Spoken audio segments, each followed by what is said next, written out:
Good morning, everybody, and welcome back into another episode of the LEGO Legend of Zelda Custom Set Showcase Wave 3, where today we're looking at one of my all-time favourite sets that I've done on the Custom Set Showcase, Z0049, with 846 pieces.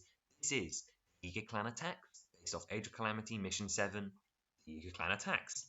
And without further ado, let's start taking a look at this set in its beautiful purple box art. This is the second largest Custom Set Showcase model of Wave 3, and as I mentioned already, it's based off Age of Calamity, retailing for 90 Great British Pounds for ages 8 and up, with 846 pieces containing 5 minifigures. We have a lot to take a look at today. It's a playset, so lots of play features, as well as a couple of expansion options that we'll talk through toward the end. But before we get started, let's read the description. The right hand of the inverted eye has come for you. It's time to defend the outpost from the clan and save the blacksmith. Explore the market, blacksmith shop, inn, and armor shop. Or sit by the fountain. Watch as the Yiga appear from nowhere and knock the flag line down to tangle the enemy. Put out the fire and knock over the barrels to win the battle. And judging by that, you can tell there's a lot going on in this one. So, if we open up our box, we can see that we have numbered bags and 2 instruction manuals for the build together experience. Opening up our first instruction manual, we can see that in bag 1 we build all of our accessories and get our soldier link from Age of Calamity. This is including the fountain and the barrel build, as well as our sort of string line. Bag 2 starts the construction of the first Hyrule Outpost house and contains the minifigure for Cedro the blacksmith. Bag 3 continues this build style, finishing off the ground floor and adding a lot of details on the inside. And Bag 4 does our second floor, as well as giving us our Suga minifigure. Opening up Instruction Manual 2, we can see that Bag 5 starts the building of the second house. Bag 6 finishes the ground floor, adding all of the details and giving us one Yiga foot soldier. Bag 7 starts the second floor, and Bag 8 does our lovely blue roofs on this building, as well as giving us our final minifigure, the second Yiga foot soldier. Overall, that should give you a hint as to what's coming in this set, but we're going to break it down piece by piece, starting with our blue house. So, from the outset, you can see that this style of building is actually inspired by the Hyrule flashbacks from Breath of the Wild, and of course all the houses in Age of Calamity. In particular, being based off Mission 7, this is actually the outpost ruins, obviously before its ruins. Creative liberty was taken with the interior of the buildings, as well as Cedro the blacksmith, but more importantly, the style of architecture is here. There are a lot of brightly coloured roofs in these Hyrule Castle towns, such as this bright light blue color, as well as a lot of wood paneling on like a town. I almost imagine it's like crushed clay kind of texture for the actual houses. Overall, it's a really nice style, and I was really excited to be able to make it in Lego form. Taking a look at all 3 sides, you can see all of these wood paneling making plates on the sides, as well as some snot techniques using some masonry bricks to give it some texture. An entranceway door, as well as, if you can see around that far side, you may notice some brown curved tiles meant to represent more of that mock Tudor style, which I think these buildings have an essence of.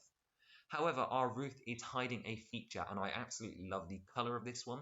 But if we turn this little actuation lever, our roofs go from laying flat opening up, revealing our hidden Yiga minifigures, who stand on some brackets on the inside, and when we fold our roofs down, they hide themselves nicely away, so it's almost as if they are appearing out of nowhere. Like in the mission where Suga appears on the rooftops and go, "It's time to die, princess," or whatever he says. So it's sort of like they're magically appearing, and I really like this feature. I think it's really unique. I've not seen this one in many sets, but it's a really nice touch, and I actually really enjoyed making the mechanism for this one. Now, if we take a look on the inside of this building, we can see that there are 2 floors. Our bottom floor is a shop setup, and this is supposed to be sort of like the shops from Hateno in Breath of the Wild. So this is an item shop, so you can see we've got various different things for sales on different counters. However, if we're doing a shopping experience, you know the drill by now. Just like in our other Wave 3 sets, I have designed a mold for rupees, very similar to the superhero Power Blast pieces that come in a little separate bag and give you 3 green rupees, 3 blue rupees, and 2 red rupees to spend at the shop. And the things you can buy include a mushroom, in this case a sunshroom, or some bottles of milk, which is the same print as our Lon Lon milk from the Lon Lon Ranch set. If we take a look on the table at the back, you can see there are also some bird eggs, otherwise known as cuckoo eggs, for sale. I wonder if we see any cuckoos in the future. Wink, wink. And also some Hylian wheat or Tabantha wheat, Hylian rice or Tabantha wheat, depending on how you want to view it. On the counter where you would pay for these items or where you would put your minifigure if you had one in this set, yeah, I've sort of skimped out. There's a bowl, a chalice, and a sack at the back, just sort of supposed to belong to the owners. The counter has some nice detailing using the scroll work, and then on the back wall you can see there is a little recessed bay window, as well as a poster like you'd find in the stables. This one telling you how to make fish pie, and I think that's a really nice touch and something I want to see in the Lego Zelda sets. Just some nice sticker details with references like that to things in the game. Up on our second floor, we have our armor shop. Now, I'm not sure where these guys are coming from, but we've got a couple of different sets of armor. On the middle, you have the soldier set with the Rohirrim helmet in the recolored form as the soldier link, like the one from the Castle Troop Battle Pack from last week, as well as a couple of different bits of armor. Now, these aren't supposed to represent any particular armor sets from the game. They're just supposed to look pretty, or you can decorate your link with or your other figures with, and I think that's a nice touch. And you can see along the bottom there are some double cheese slopes with some stickered elements telling you how much each cost. And I think this is a really nice touch for the Lego Legend of Zelda design, sort of that world building builds in the rupees to your sets, and I think these tiles would be really reusable elsewhere. I mean, obviously, this room is a bit bare because obviously you've got to have the Yiga hiding up above the floorboards. One of the little side builds we're including in this set is the Fountain, and that is seen here. It's the same build as our Wave 1 Hyrule Fountain from the Castletown People Pack from Twilight Princess, so while the design doesn't perfectly fit, I think it does well enough to represent the central sort of core aspect of all of the towns in Breath of the Wild. Ruins of fountains very similar to this can be found in the Outpost ruins and other ruins all across Hyrule Field. Another side build we have is these barrels, which is sort of inspired by the Whitecap Bay set from Pirates of the Caribbean, and this one has a really awesome feature. If we remove this little actuation lever, it causes our heavy little barrel on the top to tip, and then knock over all of our other barrels, revealing some more ingredients inside. So, taking a look at this, we have some sand green fish elements, sort of meant to represent Hyrule bass. We also have a lot of bananas for the Yiga clan, so these would be mighty bananas, which is a really nice touch. And then we also have some flint in a barrel using the iron nugget piece recolored in dark bluish grey. Overall, adding more materials from Breath of the Wild to the set is always something I like doing, and I really love seeing this explosion feature. There would be a lot of little bits on the floor, which is really cool, really nice play feature.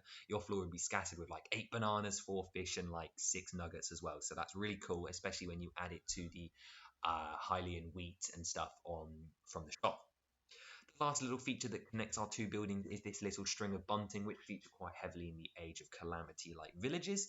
It also has a little pot of flowers at the end, but there is a play feature attached to this one. Now, I apologize in advance, Studio does not let me add like curves to my fabrics, so if you pop out the little actuation lever here by flicking it from beneath, it flies out and the rope falls down, entangling any enemies or causing some destruction to the village. Without any further ado, let's move on to our orange roof building, another common colour that appears in the Age of Calamity sets and the villages in the game. And here on this one, we are using a small, more simple straight building, which uses some curved tiles for decorations on the top, but still making good use of those snot techniques, brown accents, and masonry bricks for detail.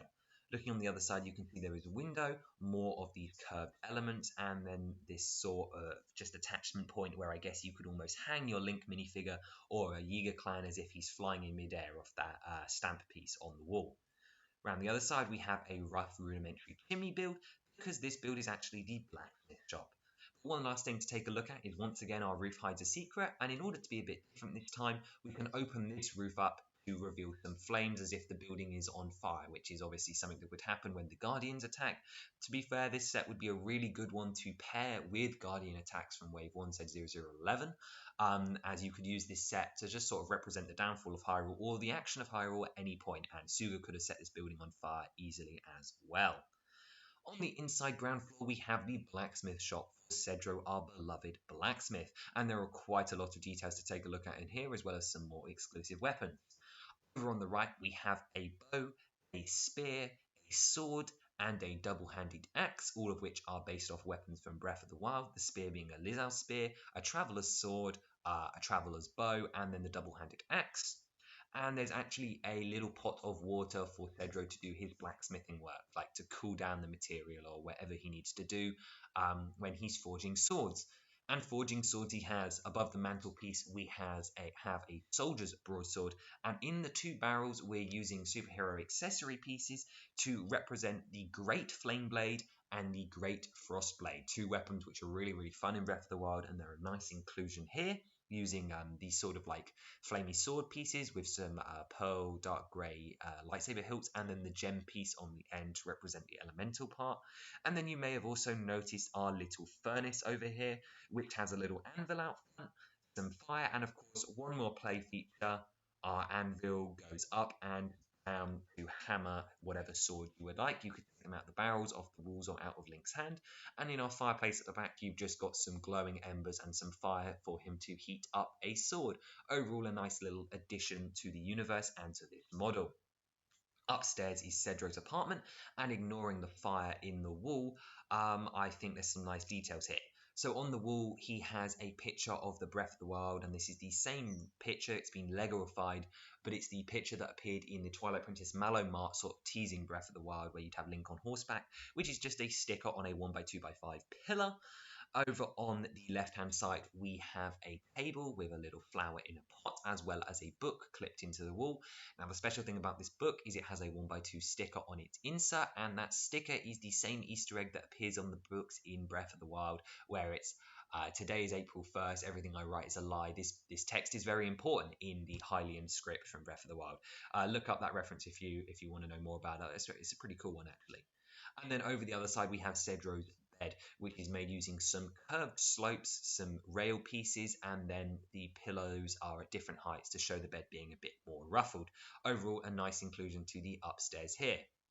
Now, we're going to talk about the minifigures next, but just before we do that, I want to talk about some combination options for this set. Obviously, buying multiples of them, you could make your own Breath of the Wild town, and obviously, as I mentioned before, there are lots of different features and things that sort of add to the Breath of the Wild universe. This set works well, especially the play features with either the Age of Calamity missions, the before Calamity period, or the after Calamity period, where you could use all your Bokoblins and such from the Bokoblin Battle Pack, as well as your Guardian from Z0011 to sort of expand your attack on Hyrule, especially using that flame feature.